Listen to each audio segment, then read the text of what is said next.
I'd like to just have your own opinion as a former lawmaker. The issue of constituency projects. There's actually a bill right now trying to see if it can be put into more, how would I put it, legal, give it more legal backing. So there's not just, you just put money there, have like a structure that determines kind of projects and all that. As somebody that is responsible for executing some of these projects, what do you think about the idea, and what would be your own suggestions going forward? Well, in budget making, generally it's not good to be too rigid. It's good to allow a little bit of flexibility. So I don't know what the contents of the bill is, but I hope that it allows for some flexibility. It's not good to put rigid percentages. Let me illustrate. There are a lot of legislation in which you have a percentage of this or a percentage of that. When you add up all the percentages, more than 100%. So percentages actually restrict the flexibility that one has in developing the budget. So, and I think a budget merits from allowing a little bit of flexibility, because the situation changes from year to year. Some years you have more money, some years you have very little money. And a lot depends on your plan. And so basically it's not good to have any additional law that restricts or makes it too rigid. But I really don't know the contents of this. So I may not have a problem with it but I don't know the contents. But you would agree that right now, as regards what constitutes a constituency project, is left to everybody to imagine. Some of the issues with the bill is to make it like in some countries where you have a structure like an agency or so that will be responsible for it. Do you think that will help, being a former senator and now that you're in the... Well, let me not express an opinion on something. Let me go and look at it. Okay. And I know that they're having a public hearing soon because I was called, but before expressing a view, I think it's probably better for me to actually study it. I'll take you up on this issue of the budget. You're now preparing the budget. For years, the National Assembly has said we need to change the way we do our budgets in the country. Planning is one thing. Implementation is another thing. And usually for our budgets, the percentages are far apart. What's your own take now? You're now here driving the budget process. How can we, going forward, make it clear that we can get a better percentage between planning and implementation?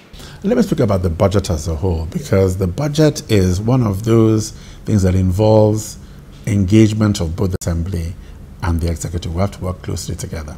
So we've been listening to the National Assembly. For instance, there was a committee that was set up by the Senate, set up to look at budget processes and what improvements. And the Director General Budget, at my instant, participated in it and was a member of that committee.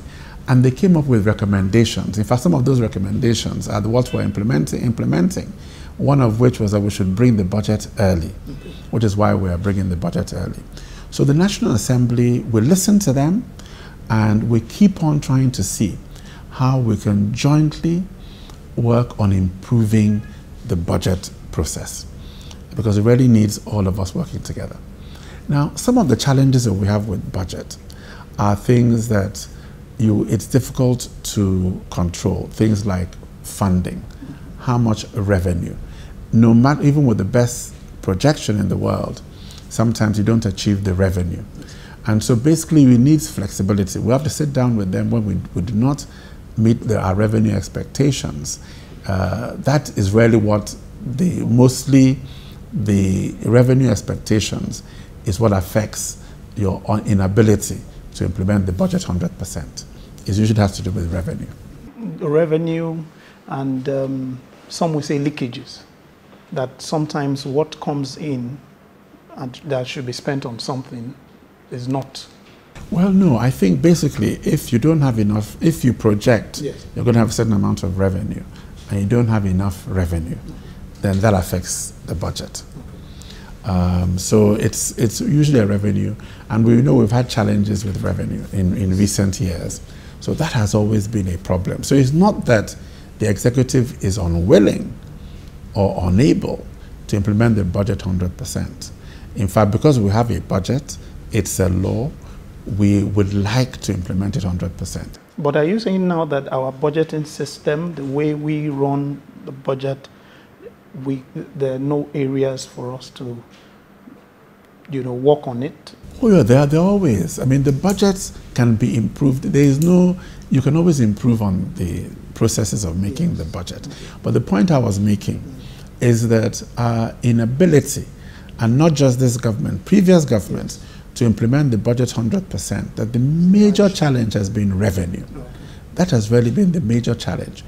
If we have 100% of the revenue that we expect to get, then we're likely to implement the budget 100%. So for Nigerians now, your own word on the 2018 budget post the good news that recession... I think what I would like to say is that Nigerians should see that we are on a journey. We have set out a policy framework. That policy framework is working. We said that policy framework would get us out of recession, and it has gotten us out of recession. We said that policy framework, that we have a target of 7% growth by 2020, and that working together, using that framework, we will achieve it. So Nigerians should collaborate with us, should work with us, because the thrust of our policy is to create an environment for the private sector to invest. So, and as you all invest, you will see the growth. You can already see growth in agriculture. And already, even in manufacturing, not enough of a growth, but at least it's now moving from negative to a slight positive. So we have all sorts of things in the 2017 budget, which we'll also put in the 2018 budget, about the special economic zones for manufacturing, supporting power, supporting infrastructure.